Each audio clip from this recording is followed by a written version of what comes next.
Welcome to another episode of the Divorce Survival Guide podcast, where we have real, honest, smart, and sometimes even hilarious conversations about co-parenting, separation, and divorce, and all that goes along with that.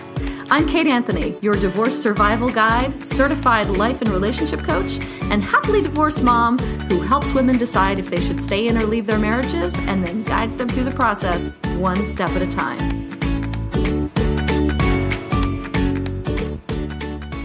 Hey everyone, welcome back to another episode of the Divorce Survival Guide podcast. Today I have a very special guest. I feel like all of my guests are very special. I wouldn't have them on if they weren't. That's the thing.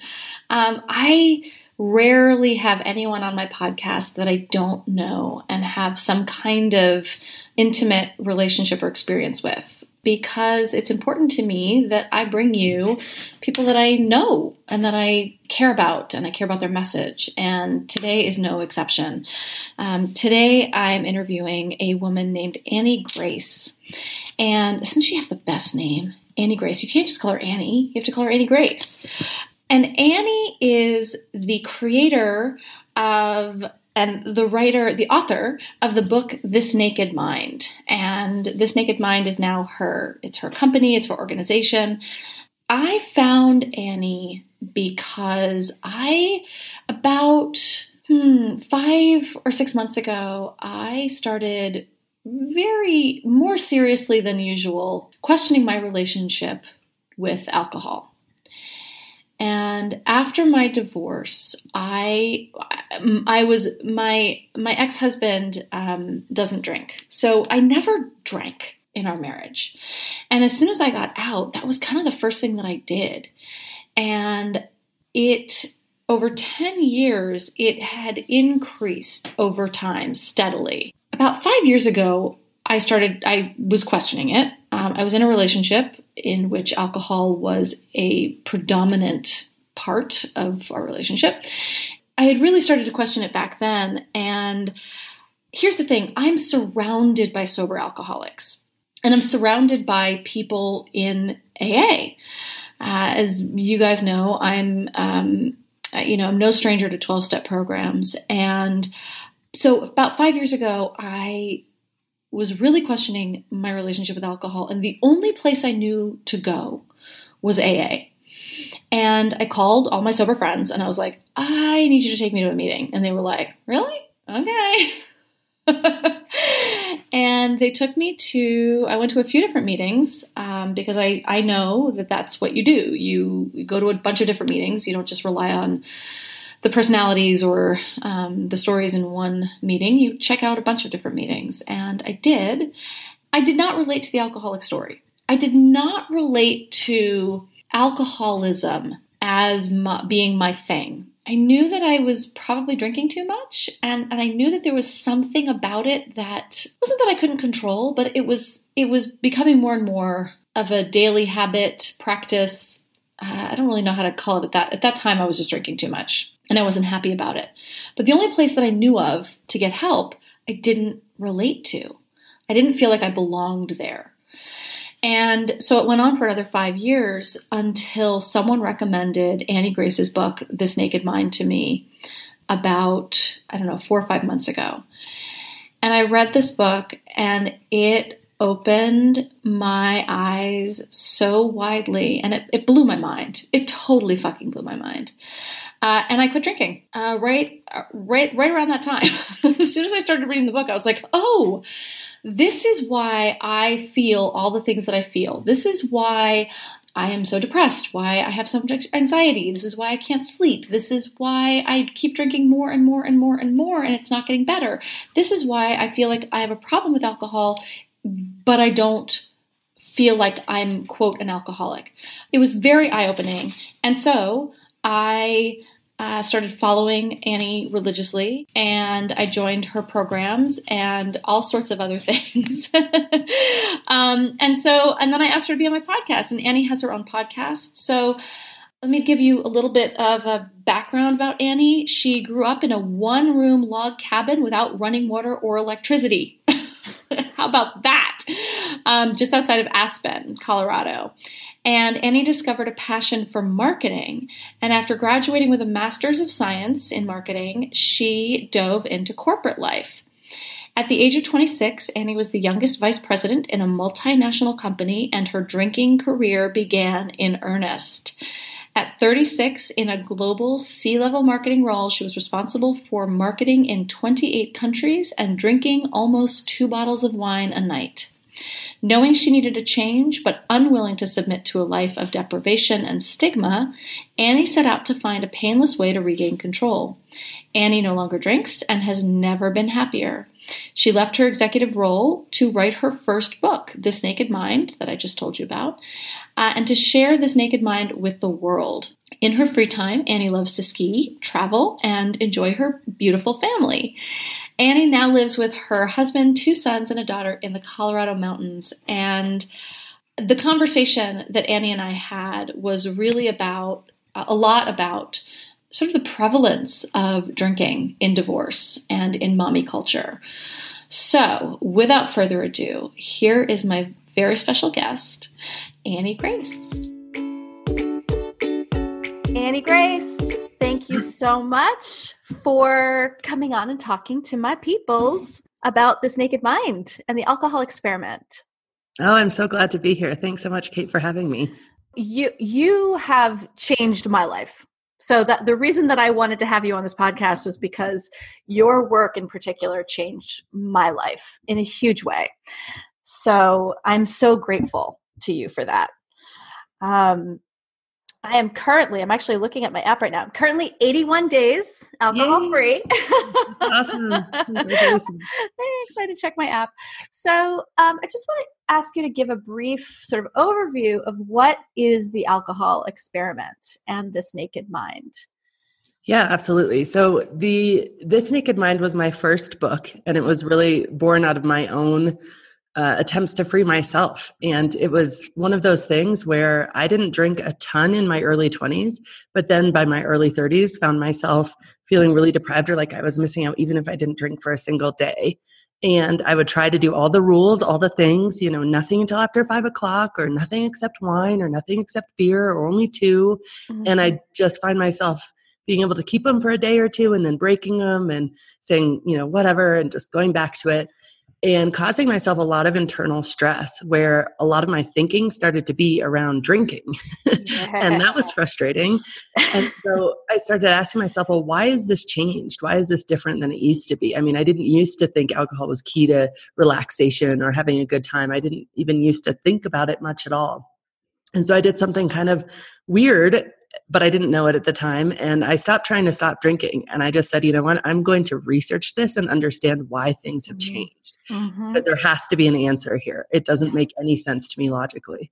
And so that's what I did. I stopped trying to stop drinking. I all the noise around it went away because I was no longer putting limits on myself. And I just made myself the single commitment that I was going to get to the bottom of why things were different. And over the course of the next 13 months, that's what I did. And I learned so much about just the substance of alcohol, about how our brains work, about the subconscious mind. And at the end of that journey, I really was like, okay, well, this is great. And I told my husband, if you want to drink with me again, tonight's the night, because after this, I'm not drinking anymore. And he did not believe me. He was surprised. Did he know that you were doing all this research over the prior 13 months, or had you kind of been doing that on the DL? No, he did know, I think, though, but I always do stuff I don't know, I've tried to start 25 businesses and I'm like, oh, this is the thing. And I get, excited about it and then it goes away. So I think that he just thought it was like that. Right. Just another thing that Annie's super psyched about. Exactly. Right. Or geeking out about. That was the really turning point. And I will say that about 45 days, I don't know exactly, I wish I knew exact dates, but it was between 30 and 45 days later, I started really wondering okay, well, maybe my friends are right. Maybe drinking is fun. Maybe it's a good time. What's going on? And so I got really curious, but because I'd spent so much time researching and really getting into sort of the scientific method of the thing, I said, what I'm going to do is I'm going to do a mini experiment and I'm going to lock myself in my room and I'm going to take away all the external stimulus, even the Netflix, because one thing that happens so often is we've completely coupled and married alcohol with all the pleasant experiences in our lives. So it's really hard for us to tell if it's the alcohol that's fun or if we would be having a lot of fun anyway. And I mean, even if you looked at children's birthday parties, they're not drinking, they're having fun. And that was one of those moments of like, what is going on here? So I said, okay, I'm not going to do anything with like external stimulus. I'm just going to sit in a room, drink a bottle of wine, videotape myself, and see if it really is everything society has come to believe it is. And more importantly, if it's important to me in my life. And through that experiment, I really definitively knew that it wasn't. I mean, there was nothing in there for me. And it was so clear. And I just really left it behind from that point forward without any cravings or any missing out. It was a very, very freeing thing to know that, no, I just really coupled this with all sorts of things that were pleasant anyway. Yeah. I find it so fascinating. One of the things, the reason that I came to your work, and I think that one of the reasons I gravitated to your work so much was that I also geek out on neuroscience. That kind of stuff. So when I was reading your book, I was like, yes, like give me the cold hard facts and the science and the data. I love that stuff. And I'm fascinated by how the brain works and, hormonal shifts and all of that stuff. But one of the reasons that I needed something like the alcohol experiment and this naked mind was because I was raised by an alcoholic, like an actual, AA, now sober alcoholic. I'm surrounded by most of my best friends throughout my life have become sober, have gotten sober. My ex-husband is sober, all AA people, right? And so my experience of, quote, alcoholism has always been the AA version of alcoholism. And when it came time for me to start questioning my relationship with alcohol, the only place I knew to go was AA. And I called, this was about 5 years ago, I called a bunch of my sober friends and I was like, hey, I think I need to go to a meeting. And they were like, huh? Okay. And they brought me to meetings and I sat there and I was like, I don't relate to this. I feel like I'm questioning my relationship to alcohol, but I don't relate to this experience. I don't relate to this story. So I guess I'm fine. And then I kept drinking for 5 years because for me, it's always been, I think for most of us in our society, there's this binary, right? You're either this or you're that. Can you talk about that a lot in your book and why that can be so damaging? A very similar experience to you where a best friend of mine went to AA, got sober, and I was like, whoa, wait a second, hold the phone. We drink together all the time. What does this mean about me and my drinking? And she's like, well, Annie, I've learned new stuff. I've learned that I was born this way, that I'm an alcoholic, and you're very clearly not. So I use that as permission to go ahead and keep drinking. Right. And I think that even if you don't reach the point where you're actually having that conversation, the idea of what an alcoholic is gets people to let themselves off the hook. Because according to the Center for Disease Control, of excessive drinkers, so this is people who are drinking excessively, only 10% of them are actually clinically addicted to alcohol. So we have 90% of excessive drinkers that fall into this gray area.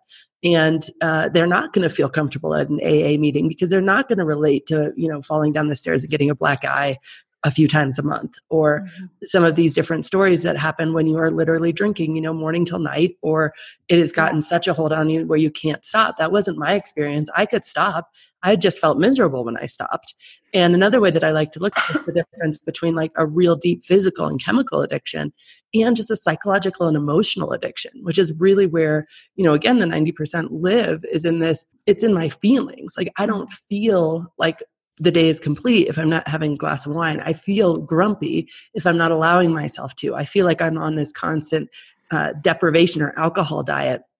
And that feeling isn't sustainable. So I end up drinking again, but I'm not going through shakes or withdrawals or hallucinations or delirium tremens, And so there isn't really anything for that group of people. And interestingly, that group of people is the majority of drinkers. So it's not a small group of people. It's almost everyone. I mean, if you think about everyone there is and even the medical and scientific community have moved on from the term alcoholic because it's ill-defined. It's not, it's not really in the Diagnostic and Statistical Manual, the DSM.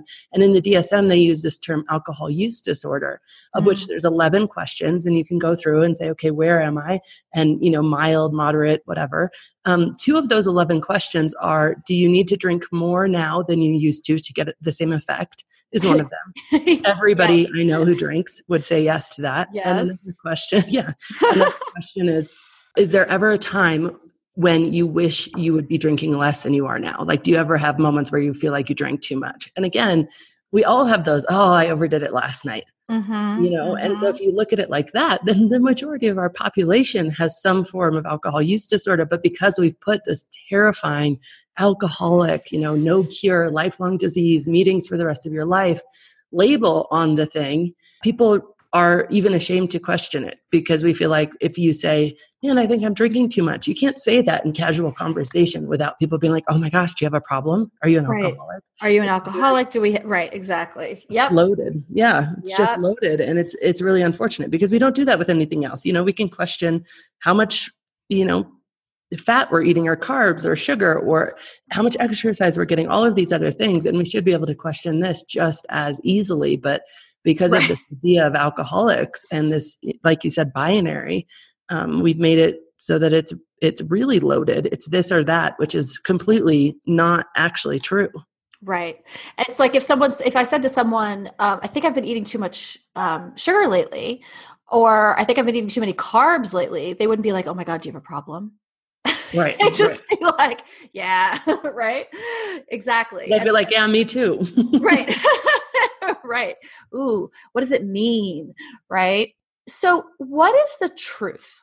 What is the truth about alcohol itself as a substance that we consume we put into our bodies?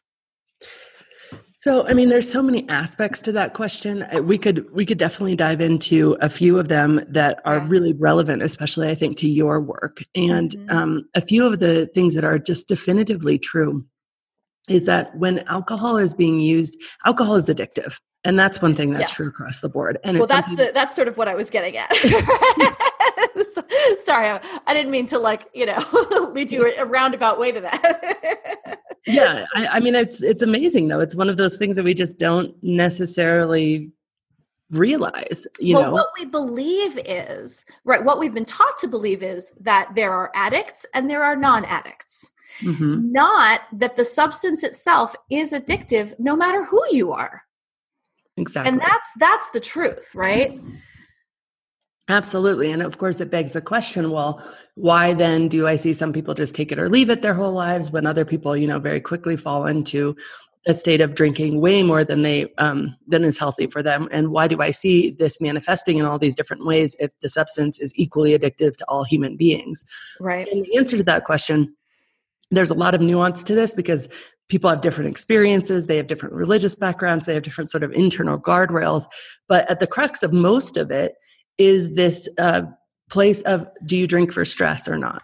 Yeah. Because alcohol is more addictive when the body and the brain is stressed. One of the things that happens is alcohol overstimulates, and this is true for any addictive substance, the pleasure circuit of the brain. And it releases artificially high levels of dopamine. And what those two things do in the brain are they signal a bunch of things, one of which is, okay, we need to balance that back out. So over time, alcohol can actually make you have much less fun and pleasure in your life than you were beforehand because your brain has to counteract that. But another thing that happens is alcohol is an anesthetic. So it's going to numb pain and it's going to numb both physical and emotional pain. So if you combine these two things and you're living your life in a place of pain, whether it's childhood trauma and then all of a sudden you're 13 or 14 and somebody finally hands you a beer at a party and you drink it and for the first time you're like, wow, things finally feel right in the world.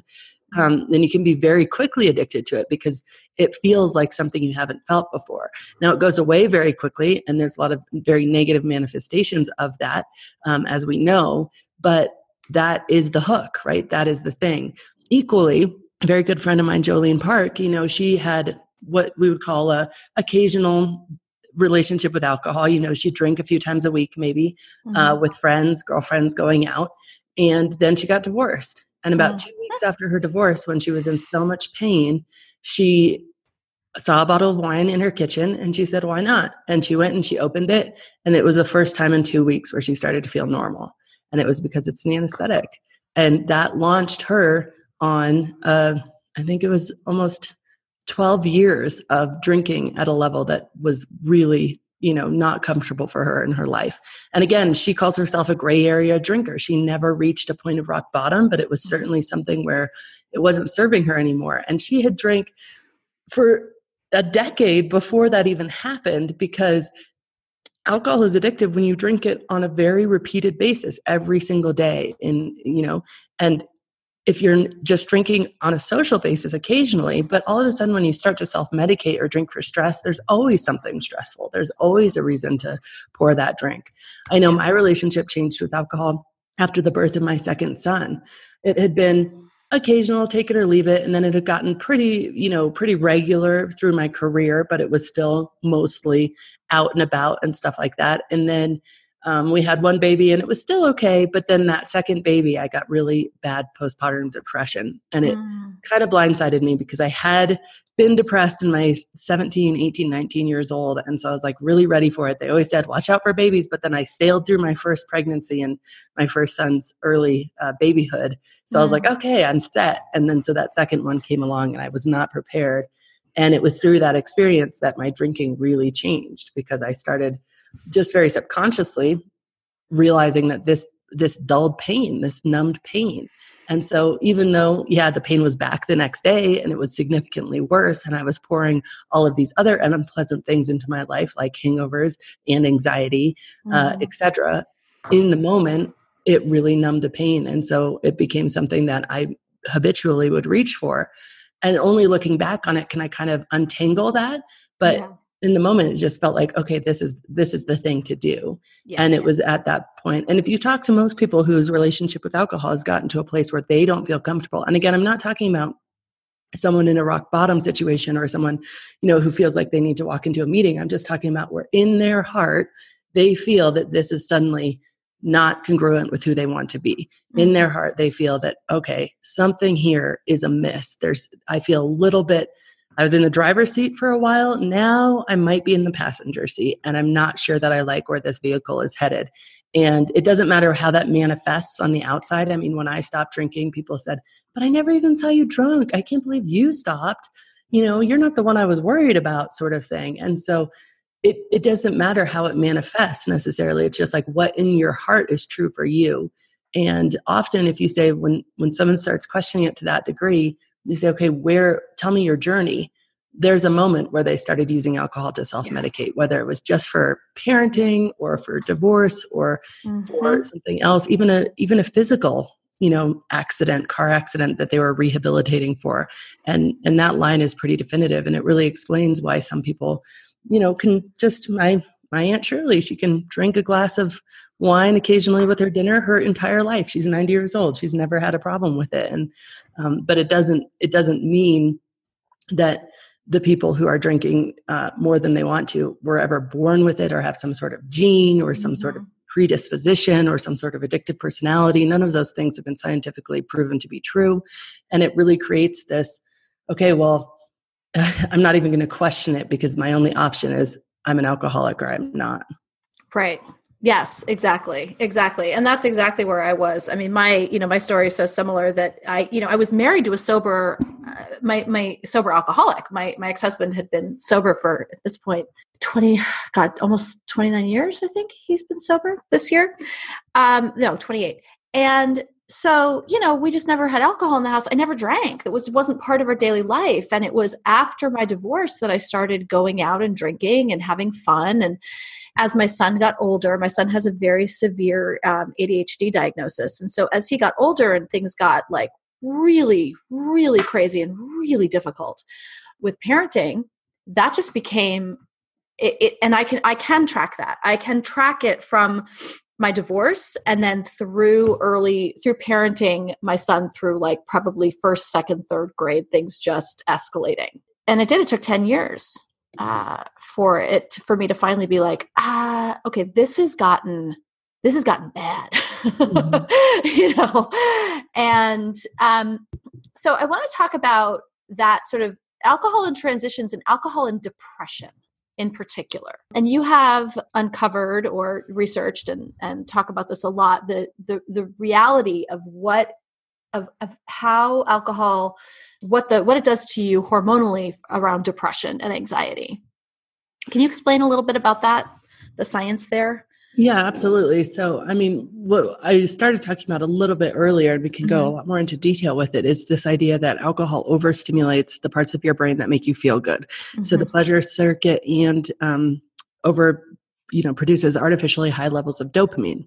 Right. The problem with that is that our brains they're responsive. They always need to be in balance or maintain homeostasis.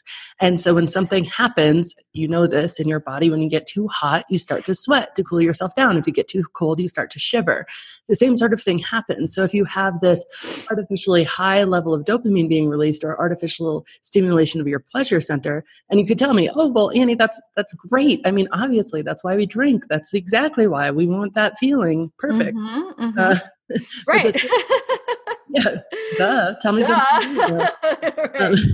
But the thing is that your brain, because it needs to maintain balance, it actually produces a counter chemical, and that chemical is called dynorphin. And it sounds familiar because it's the, kind of opposite, if you will, of endorphin. It's a similar thing, but it actually reduces the pleasure levels in your brain and your brain's ability to feel pleasure.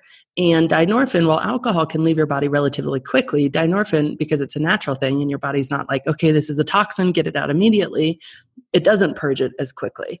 And so if you're drinking every single day, these levels of dynorphin can build up over time. Even further, your brain, because it's so smart and so responsive, can start to pre-release certain chemicals. So if you're going into a situation where you always were drinking, and for example, I remember so vividly, if I was the designated driver one night and we'd all be going out and I just knew like, okay, I'm not going to have a good time. And part of that is, if you tell yourself you're not going to have a good time, you're not going to have a good time. Right. But another part of it is that, my brain was anticipating alcohol. And when I wasn't giving it alcohol, already I had this counter chemical that was bringing me down. But even worse, these ever-present levels of dynorphin in the brain reduces your ability to feel pleasure from all sorts of normal, natural things. So something like, getting coffee with friends or going out to eat or, even relaxing with a good book used to just bring a really nice, pleasurable feeling. But suddenly you have this ever-present dynorphin that it can't break through. And so it is very real when people say, well, it's just not going to be fun if we're not drinking. Right. Well, that becomes true because of this chemical reaction that I've been talking about. Now, over time, what happens is it's a law of diminishing returns. So as you build your tolerance, your body gets more and more efficient at turning down this artificial stimulation. That's what tolerance is. You need more alcohol to do the same thing, and then it produces more dynorphin. And over time, this will diminish and diminish and diminish. So at the beginning stages, you can say, oh, it's not that much fun without a drink, but then you have a few drinks and you're having fun again. Near the end stages, it's not that much fun without a drink. You have a few drinks and you're still not having fun. And I think for me, this is when I really started to question things. This is like, I'm not feeling it. Even after a bottle of wine, I don't feel it. Like it's not doing what it was supposed to do. And so then eventually even the alcohol isn't making you feel good. And it isn't even bringing you back up to normal. And then eventually, and that's why there's such an incredible link between, alcohol and depression. Yeah. I can't tell you the number of nights, that I would come home sobbing. Like I would have had a perfectly fine time, right? Drinking. And then I would come home and I would just be sobbing and sobbing and sobbing and sobbing for, whatever reason. Right. And it's so interesting when I started reading your books and listening to you and learning this, I was like, oh my God, that was I'm a highly sensitive person too. Right. So I get really strongly and deeply affected by all chemicals, whether they're internal or external. And I think that I was getting so hit with this with this, lowering effect of the dynorphin, that by the end of the night, I was fucking miserable. It isn't ever, one thing. I mean, there's so many things happening, but so alcohol is interesting because it's both a stimulant and a depressant. And there's very few substances that are both of those things in one thing. Okay, well, how does that work, right? And the stimulant, you've heard of blood alcohol concentration, BAC, because it's what you have to worry about if you get pulled over. I remember literally having a breathalyzer in my car to make sure that I was never driving over the limit, because I was serious about my drinking and equally serious about not going to jail. That's great. You took it one step further than I did. Oh no, it was a very, I'm nothing without a method, right? So oh my God. I should have had one, by the way. I should have had one in my car. When your blood alcohol content is rising, and this happens, for 20 to 30 minutes for one drink, that's when you feel the tipsy, euphoric, sort of inhibitions dropping feelings. So those are the good feelings. Those happen for 20 to 30 minutes for one drink. And then your body says, whoa, this is a toxin. We need to do everything possible to get this out. In fact, this is incredible, but your body stops almost all other processes in order to purge alcohol. So if you have food in your gut that's digesting, your body will stop digesting it in order to make alcohol priority one, which is one of the reasons that alcohol can lead to weight gain. And it can. I did not know that. Somehow I missed that. That's terrifying. Yeah, it's crazy. I mean, it also, if you are, your liver needs to release glucose in order to maintain kind of the proper balance between insulin and just keep your blood sugar levels up. And alcohol, like your liver will stop doing that. So your blood sugar can just dive. And your blood sugar is another reason that you can just feel so awful because your liver is trying to purge the alcohol, so it won't release the glucose that you need. And then it signals to your brain that you're still hungry, even though you have a full meal in your stomach. So then you go out for, the 3 a.m. Taco Bell run.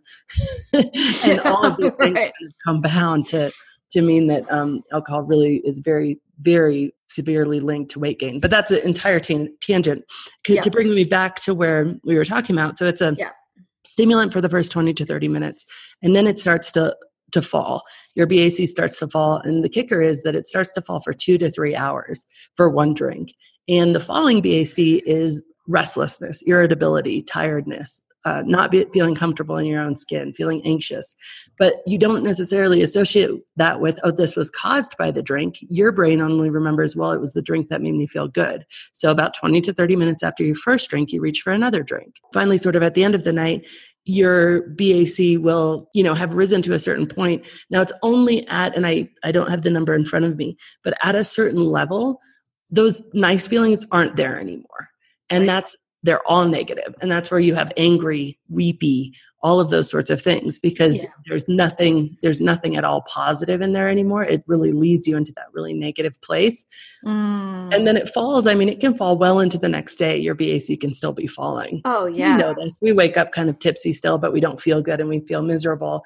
And so you're trading off, if you maybe total, if you can drink, I don't know, if you can drink 5 drinks and you 20 minutes a drink, maybe you can get 100 minutes of pleasant feelings for really, 5 drinks, 2 hours a drink. You're talking about 10 hours of unpleasant feelings. Yeah. And that goes well into the next day. So, and that's a conservative estimate. It can be 3 to 4 hours. I mean, and then, so you wake up feeling, really miserable, wondering why you were crying your eyes out the night before, and then not really saying, okay, well, actually, the alcohol is responsible for this. You're usually just thinking, okay, well, I can't wait till 5 p.m. because then I can take the edge off this hangover. Yeah. And that's the thing, is that it becomes then, you do that for 10 years. You do that every day for 10 years, as I did. It just kind of becomes increasing and increasing. And by 5 of that, it's like, 4 o'clock. Well, it's close enough. And then you go to bed and start the cycle all over again, over and over and over again. Absolutely. And we can see this in so many other aspects of our society. I just always think of angry, drunken frat boys getting into fistfights. Yep. Right. You combine this with toxic masculinity, and you've got this beautiful cesspool of boys beating the shit out of each other. Right. Yeah. Yeah. Yeah. One of the things that happened for me is that when I stopped drinking, I suddenly had to be with all these feelings. And I was really blindsided because I actually didn't know until I stopped drinking the root of why I had been drinking. And then once I stopped and I took it away, it was bad. It was like, and so can you talk about that at all? Is there anything that people can do to sort of help with that? Or I mean, I think there's a few key sort of pillars, if you will. And the first one is just to understand that we have been terribly misled in our society to believe that life is without problems. And I blame it, a huge amount on marketing in general. Every time you turn on your television, it's basically saying, if you experience any discomfort, we have an answer for that. And so I think especially there's just this idea that there should be a switch for everything, that if we feel any discomfort, we should be able to switch it off. And alcohol has provided that switch to a large extent. In the moment of the feeling, we can switch it off with a drink because it is an anesthetic. Interestingly, alcohol used to be used in surgeries until it was deemed too toxic back in the 1860s. Right? Insane. Right. And we found safer things with which to operate on ourselves, but now we just drink it voluntarily. Yeah, it's very interesting. But that's the thing is with this, we have said, okay, everything in society tells me that I shouldn't feel sad ever. I shouldn't feel uncomfortable ever. And by the way, here's this drink that's going to take away those feelings with the blink of an eye. And so coming out of that, I think one of the places that my clients find freedom is just realizing that, oh my gosh, those feelings are okay. Yeah. I mean, I had a huge aversion to feeling sad ever, thinking there was something wrong with me, thinking that I wasn't living life the right way, thinking that everybody else was never feeling sad. And when we just accept that these feelings are part of it all, and they're all there to teach us, all our emotions are there to serve us, then we can really move past that. And I think that mindset shift can be one of the biggest things.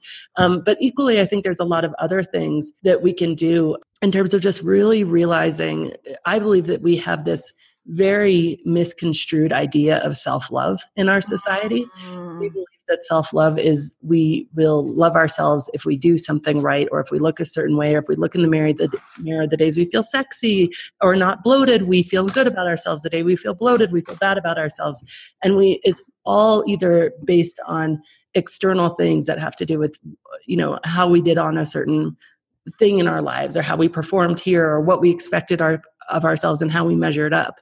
And, that's just so not congruent with the divine self-love that we were born with. I mean, I have a 1-year-old daughter, and, the first time she saw herself in the mirror, it was like, oh, where have you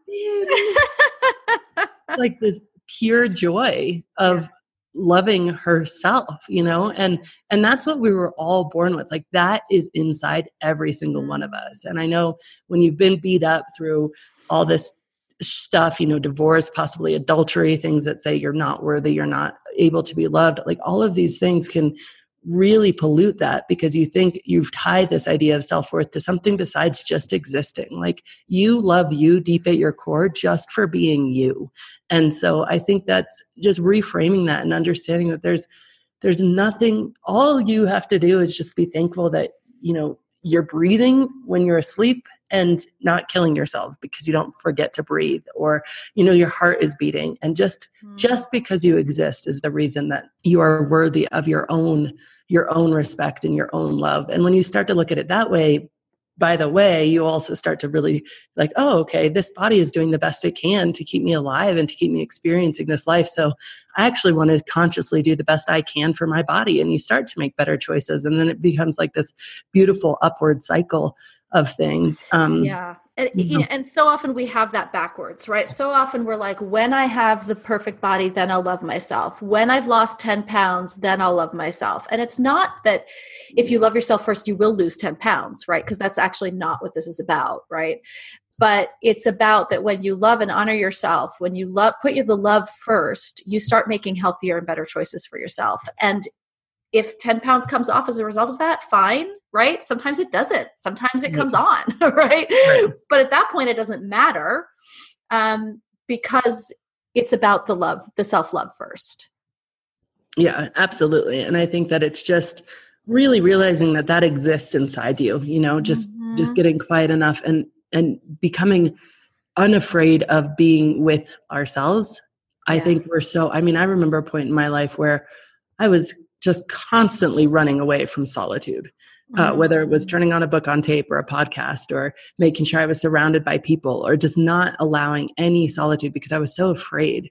But if we can push through that and just be in silence with ourselves, even if it hurts, just allow for that. It's so often we discover some really beautiful truths, and we can be really present with ourselves. And alcohol numbs that entire experience and the ability to really get to know and love yourself because you're not there with you. The other thing that's really served me well is when I can't find a place to love myself and I can't find a place where I'm happy with myself, or I'm just so frustrated with all these things I've been doing. Perhaps it's the decisions I've been making around alcohol, or just that I treated somebody badly and I can't get past it. I just have to remind myself that, at any moment in my life, I was doing the absolute best I could with the tools that I had. And just remember that all of my intentions were always good. Yeah. I've never once in my life had bad intentions for my own life, ever.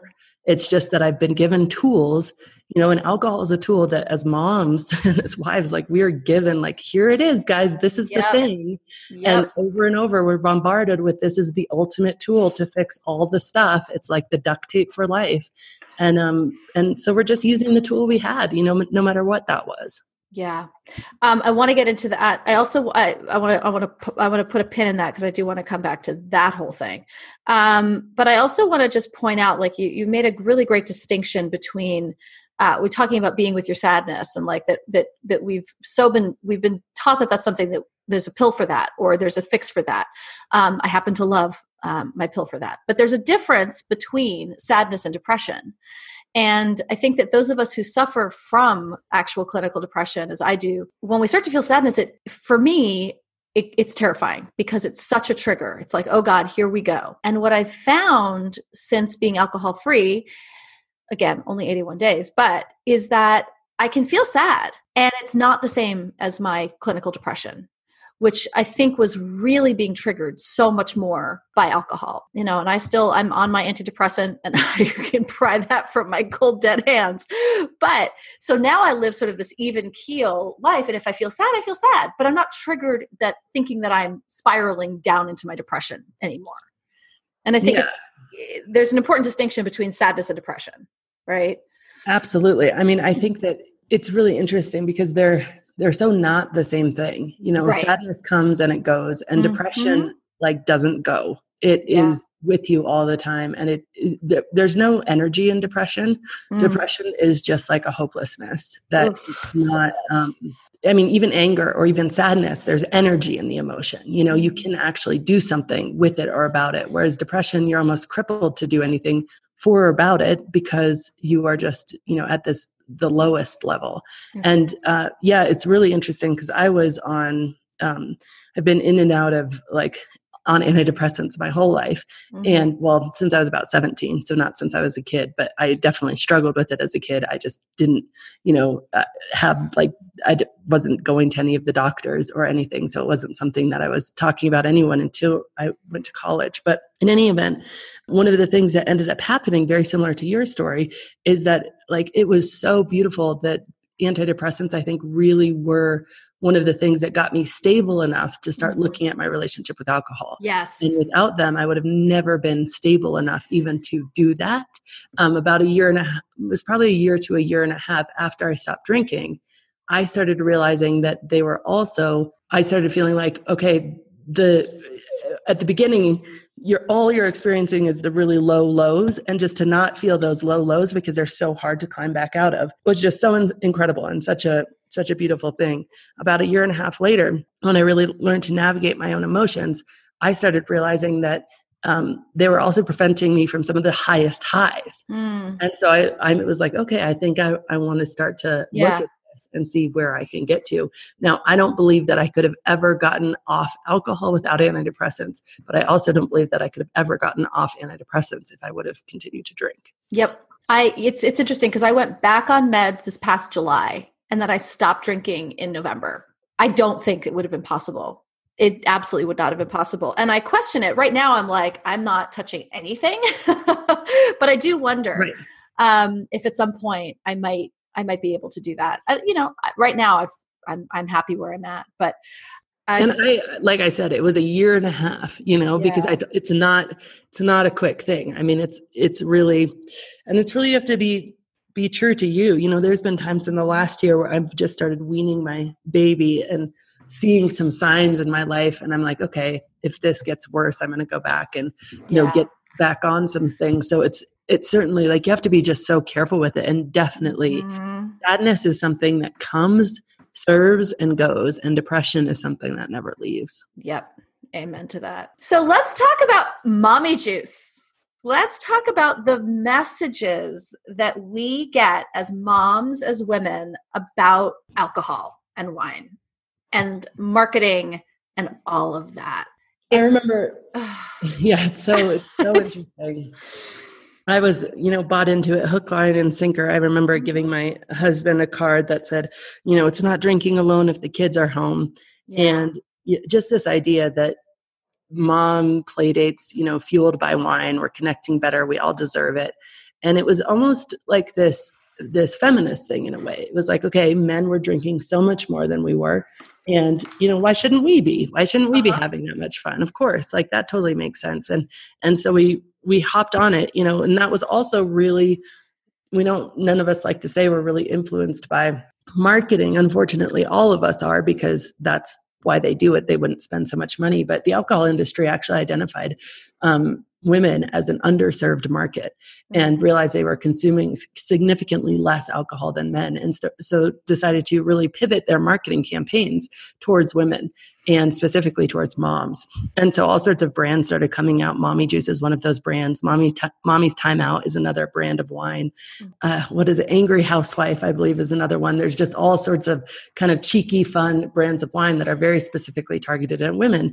Also, all of those placards that we see in our house, those didn't originate from some mom being really smart. They really originated from people wanting to sell us more wine. So no good time starts with a salad. That's why there's wine. Or it's not hangover, it's the wine flu. Or, I always cook with wine. Sometimes I put it in the food. Like all of those things, we really feel like, oh yeah, we're the ones empowered. We're thinking this. We're doing this ourselves, but it's really being given to us, unfortunately. I think that the most terrible thing about it all is that, again, we're doing the best we can with the tools we have. We happen to be told the tools for parenting right now include wine. But there's such an insidious subconscious message to that.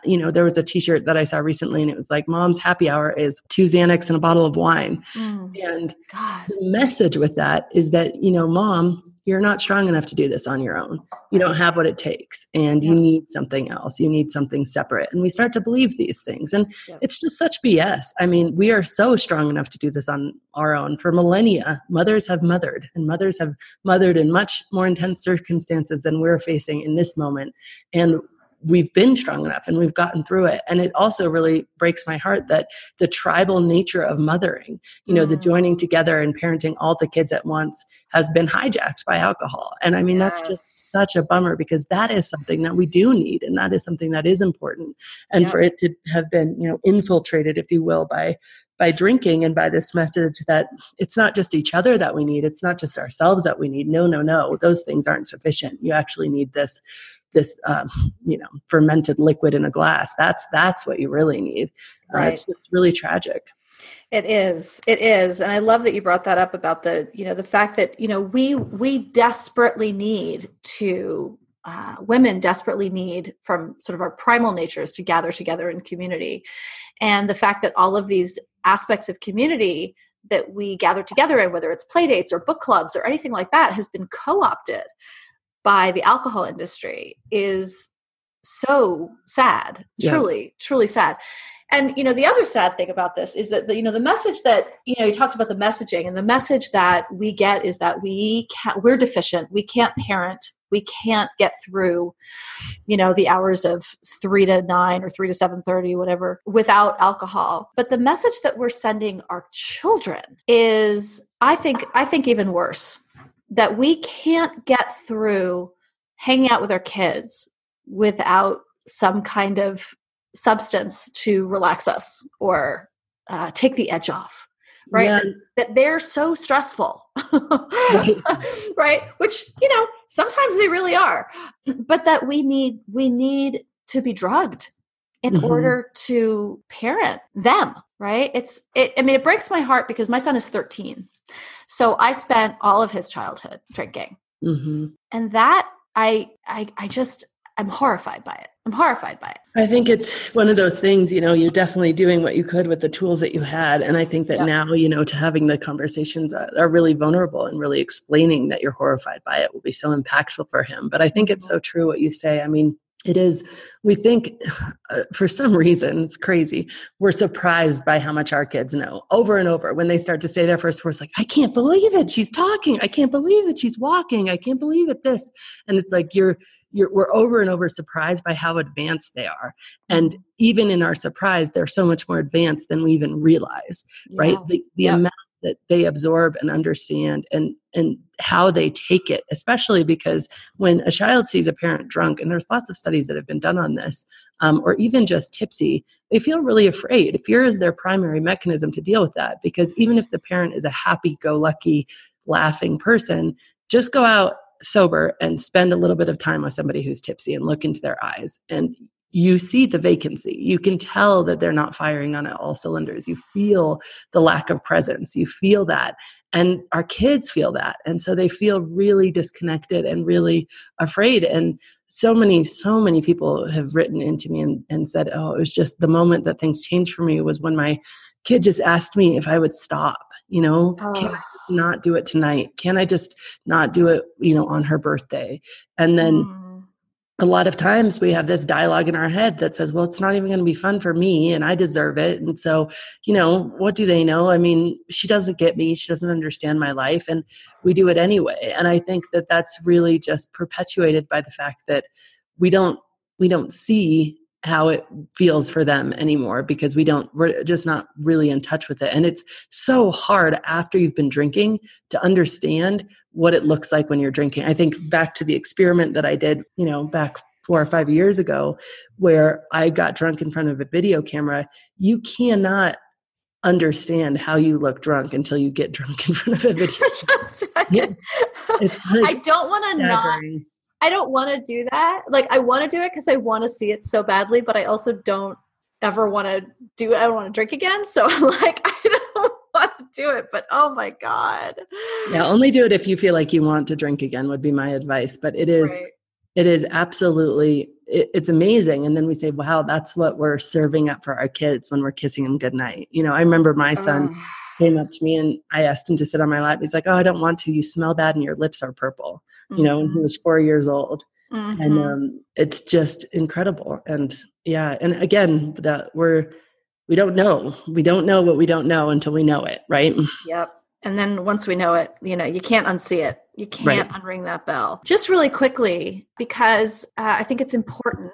What about all those studies that say that alcohol is good for us? Yeah, absolutely. So I have done a bunch of sort of dissecting of some of those studies on my YouTube channel, but pretty much definitively, those studies have been not necessarily taken out of context as much as certain aspects pulled out without the bigger picture. So I guess in a way that is taken out of context, we can use one that we all know, which is this idea that red wine is good for the heart, right? So that's been just common knowledge since the beginning of whenever. Red wine is good for the heart. Of course, how can it be bad for us? And there's a few studies that have been done recently that, and one of the things that I will say is if the science of social sharing really dictates that we're going to share stuff that is in line with our existing beliefs. So if we're drinking red wine and we see something that red wine is good for the heart, that makes us feel good. It confirms our beliefs. It's called confirmation bias.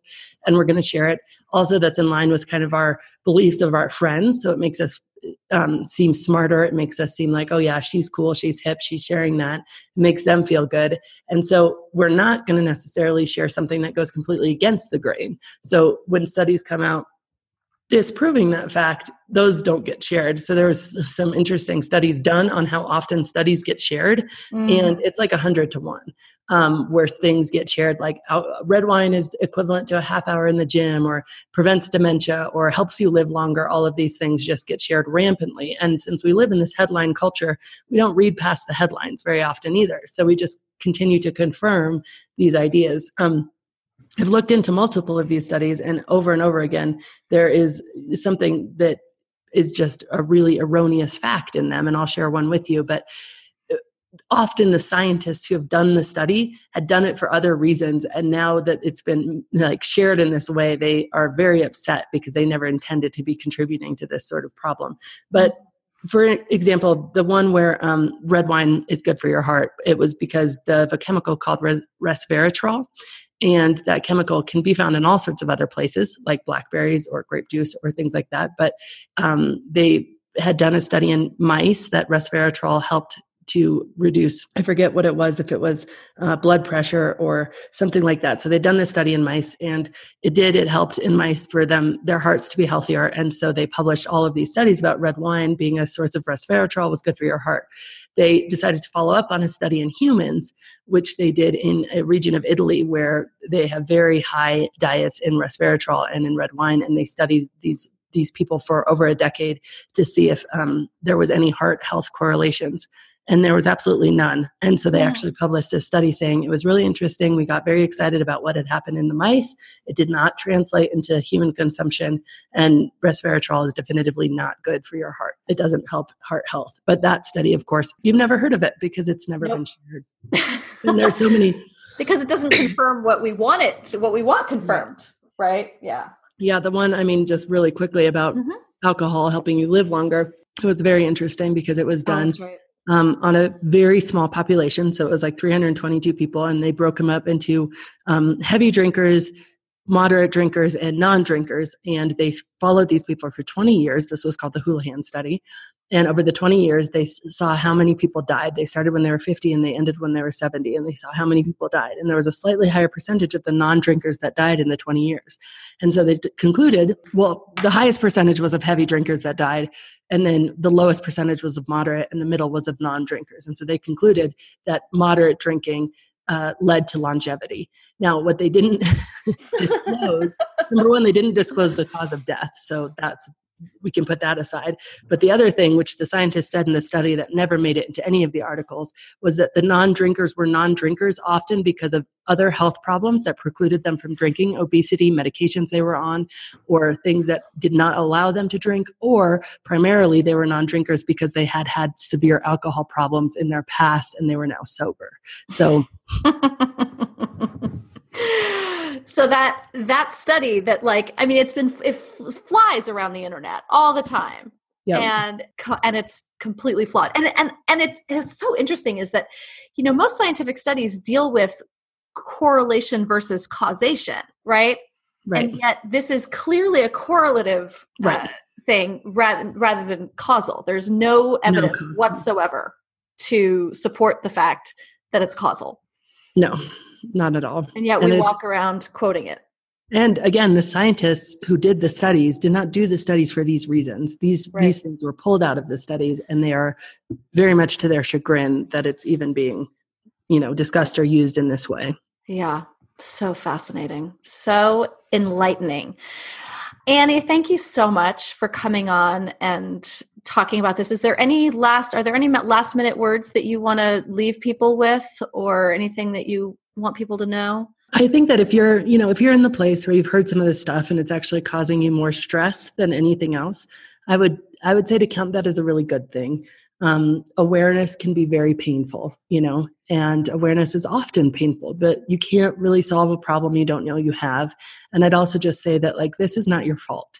You didn't get in here because of anything that was sort of wrong with you or any choices that you made out of malintent. You got into whatever place you're at right now because there's just been this series of external influences. And that's combined with the fact that alcohol is literally addictive to human beings because we're made up of blood, flesh, and bone, and for no other reason. So just really take heart in knowing that, and also take heart in knowing that like the solution is not painful. It's not necessarily a lifetime of meetings or even necessarily 100% abstinence. That's not what we need to be talking about here. We don't need to be talking about it's actually a life that's really, really empowered and really freeing and has a lot more joy than you even thought possible because of how much alcohol has been dampening your joy. So even if you can't imagine a life different, or you can't imagine getting through even tonight without that glass of wine, I wouldn't go too hard on yourself. I just really start to understand that, it isn't your fault, and there is absolutely a way out that is not painful. Yeah, I would totally agree with that and back that up, because I didn't think that I could. I was like, what? Never drink again? What?